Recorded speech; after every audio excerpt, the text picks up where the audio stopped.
हाय, hello, नमस्कार. Welcome to T आणि bites.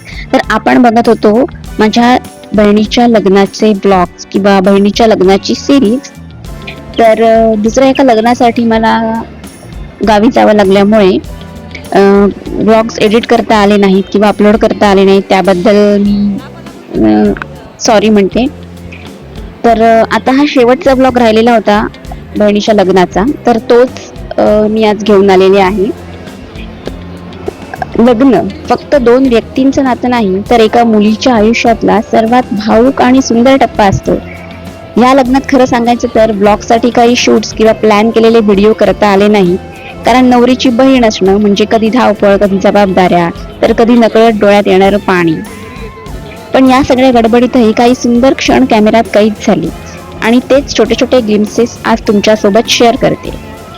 बहिणीचं लग्न म्हणजे एका घरातून तिचं हसत खेळत निघून जाणं आणि दुसऱ्या घरात नव्या आयुष्याची सुरुवात. तर असं काहीस होतं लग्ना दिवशी. एका डोळ्यात हसू आणि एका डोळ्यात आसू. तर हा जो अंतरपाठ आहे तो एका माझ्या बहिणीनेच बनवलेला आहे. खूप छान पद्धतीने तिने हा अंतरपाठ बनवलेला आहे. अशा बऱ्याच कला आपल्या घरातच आपल्या लोकांकडे असतात, आणि त्यातूनच आपण काहीतरी केलं पाहिजे असं मला वाटतं.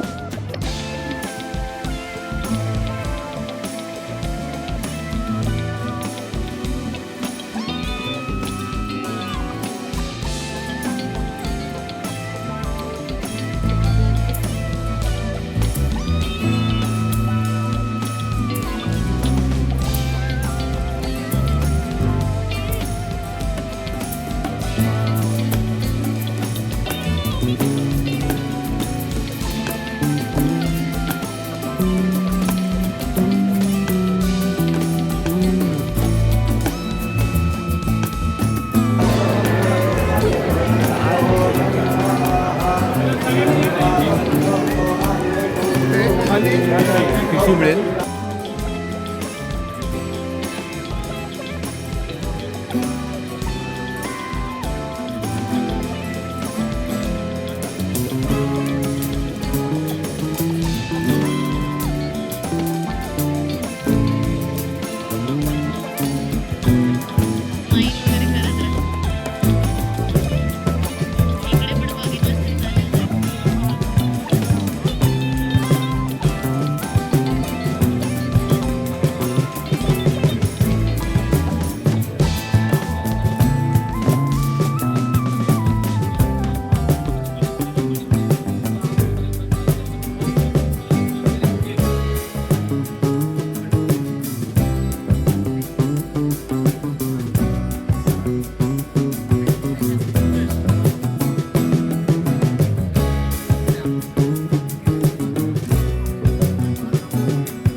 अशा प्रकारे लग्न यथासांग व्यवस्थित पार पडलं, आणि लग्नानंतर पुढच्या दिवशी आम्ही पूजेसाठी बहिणीच्या सासरी गेलो.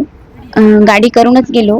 गाव तसं तासा दीड तासावर आहे, पण माणसंही जास्त होती, त्यामुळे गाडी करून गेलो. आणि गावात जाणारा रस्ता हा खूपच सुंदर होता, अतिशय सुंदर, आणि पुन्हा पुन्हा इथे यावंसं वाटेल असा हा रस्ता होता. आता तुम्ही जो बघताय तो हायवे आहे, पण त्यांच्या गावात जाणारा रस्ता सुद्धा खूपच छान होता. निसर्गाने नटलेलं, झाडाझुडपांनी वेढलेलं असं हे गाव आहे. सभोवती पूर्ण जंगल असलेलं हे गाव आहे, आणि ते खूपच छान असं गाव आहे. तिथे काही मला पूजेच्या दिवशी शूट करता आला नाही, माझी तब्येत बरी नसल्यामुळे. तर अशी होती माझ्या बहिणीच्या लग्नाची छोटीशी भाऊक आणि कायम आठवणीत राहणारी सिरीज. आणि आता यानंतर आणखी एका कझिनच्या लग्नाची मजेदार आणि सुंदर सिरीज पण मी लवकरच घेऊन येते. तर त्यासाठी तुम्ही टी आणि वाईट सोबत जोडलेले राहा, आणि त्यासाठी चॅनेलला सबस्क्राईब करायला विसरू नका. आपण भेटूयाच पुढच्या व्हिडिओमध्ये. तोपर्यंत बाय बाय.